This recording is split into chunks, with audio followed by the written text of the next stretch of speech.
Assalamu alaikum. Today we will talk about what is science, the definition of science, and is science good or bad, and then we will talk about how does a scientist work. So science की definition एक नंढड़ी मां तव्हांखे ॿुधायां त science is a systematic knowledge gained through observation and experiment.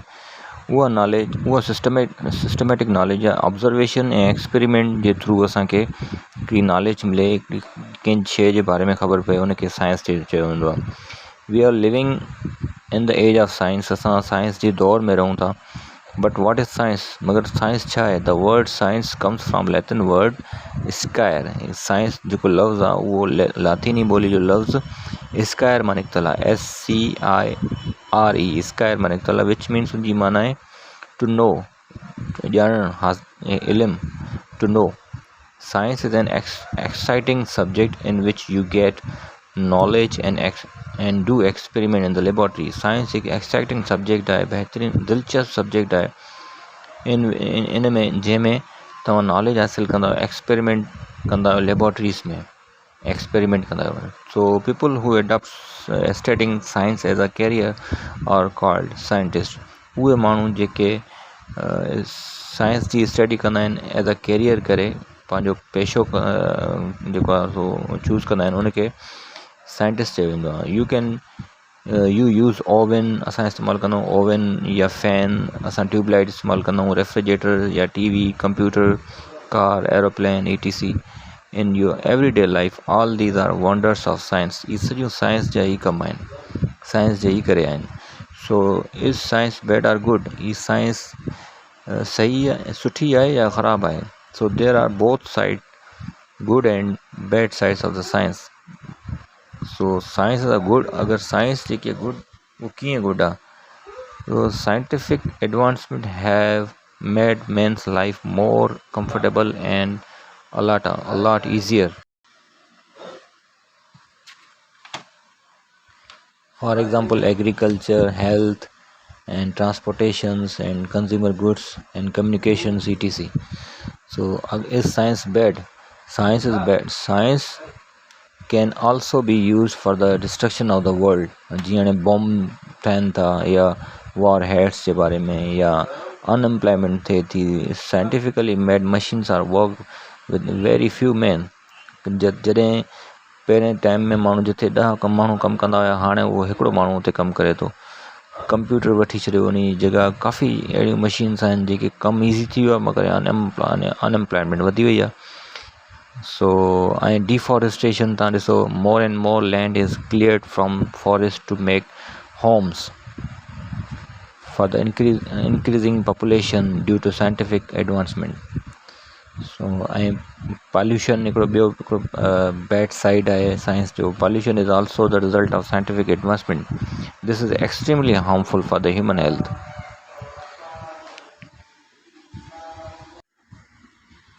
ऐं उन खां पोइ डिस्कस कंदासीं how does a scientist work. Scientist कमु कीअं कंदा आहिनि? A scientist use scientific method to study and solve problems. So scientist जेके आहिनि, कुझु मेथड्स हूंदा आहिनि प्रॉब्लम खे सॉल्व करण जे लाइ, उहे मेथड स्टडी कंदा आहिनि. जीअं हाणे उन में कुझु स्टेप्स हूंदा आहिनि. Identify problem. कोई बि प्रॉब्लम हूंदो आहे उनखे पहिरियों आइडेंटिफाई कंदा आहिनि, उन खां पोइ मेक ऑब्ज़र्वेशन. उन प्रॉब्लम जे मथां ऑब्ज़र्वेशन कंदा आहिनि, त मुशाहिदो कंदा आहिनि त उहो प्रॉब्लम आहे छा, कीअं थो थिए. उन खां पोइ हिकिड़ी हाइपोथीसिस हिकिड़ी तयारु कंदा आहिनि. स्टेट हाइपोथीसिस हिकिड़ो मफ़रूज़ो हूंदो आहे, उनखे मफ़रूज़े खे वरी टेस्ट कयो वेंदो आहे, टेस्ट हाइपोथीसिस. उन खां पोइ मफ़रूज़े खे टेस्ट करण खां पोइ जेको डेटा मिलंदी आहे, मालूमात मिलंदी आहे, उनखे कलेक्ट कयो वेंदो आहे, कलेक्ट डेटा, ऐं उन डेटा खे पोइ स्टडी कयो वेंदो आहे. डेटा खे स्टडी करण खां पोइ मेक कैलकुलेशंस, हिकिड़ो रिज़ल्ट तयारु कयो वेंदो आहे. इहो हिकिड़ो रिसर्चर्स बि ईअं ई कंदा आहिनि ऐं साइंसदान बि ईअं ई कंहिं प्रॉब्लम खे सॉल्व कंदा आहिनि ऐं हिकिड़ी स्टडी ठही वेंदी आहे. Okay, so identify problems. The problem is question you want to answer. Problem is question you want to answer.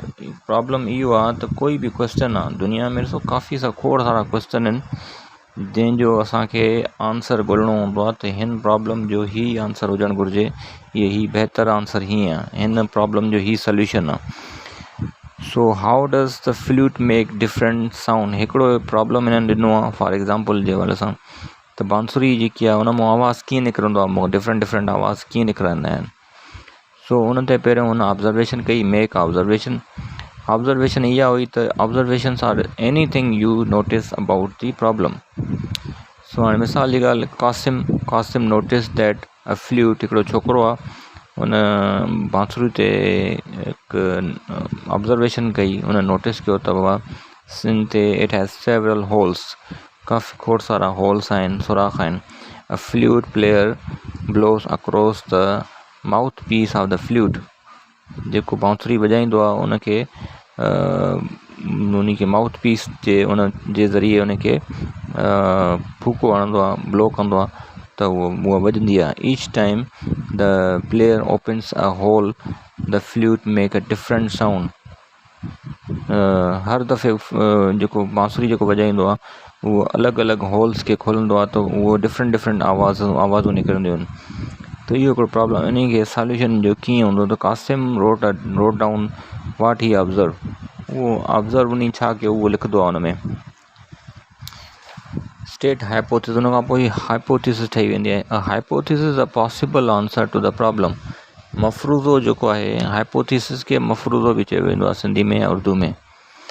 हिकु पॉसिबल, हिकिड़ो उन प्रॉब्लम जो हिकु पॉसिबल आंसर हूंदो आहे। Qasim knows that there is a air in the flute. Qasim हाणे ॾिठो, observation कयईं त उनखे इहा ख़बर पई त बांसुरी में हवा वञे थी अंदरि फ्लूट में।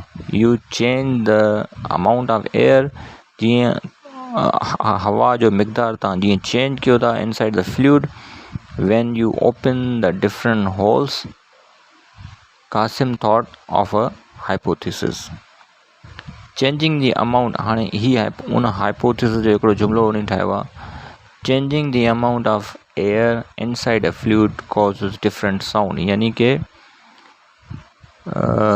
Changing the amount of air जो मिक़दार उनखे तव्हां चेंज कंदो, घटि वधि कंदो फ्लूट जे अंदरि, बांसुरी जे अंदरि, त साउंड डिफरेंट साउंड जेके आहिनि सो क्रिएट थियनि था। हाणे उनखे वरी टेस्ट कंदो, test hypothesis.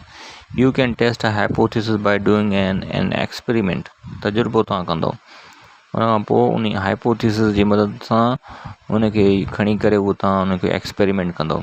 Qasim thought about how he could do an experiment to test his hypothesis. He decided to use 4 drinking straws.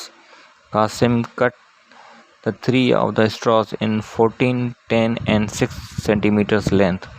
So each straw had a different amount of air inside.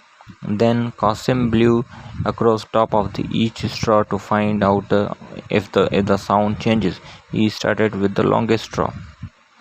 ही इन खां पोइ इन सॼो experiment कयो। उन खां पोइ हिन डेटा कलेक्ट कई, डेटा और observation from the experiment. So experiment करण खां पोइ जेकी डेटा हूंदी आहे उहा ऑब्ज़र्वेशन, उहो मुशाहिदो हूंदो आहे। To collect his data, Qasim blew across the top of each straw. He noticed the sound each straw made. Study कई डेटा खे त डिसाइड छा कयो, decide what the information means.